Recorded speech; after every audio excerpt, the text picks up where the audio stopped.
To use the washing machine, pull the door open by pulling the handle in here and opening. Enter the clothes.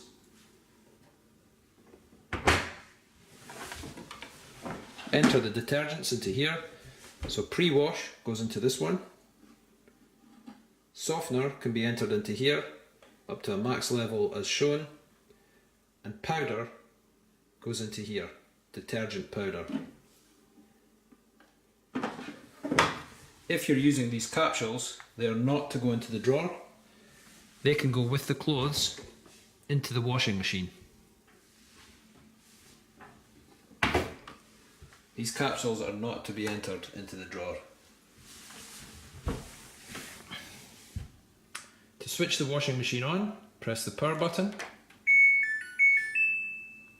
Select the desired setting by turning the knob, and the desired setting will be indicated.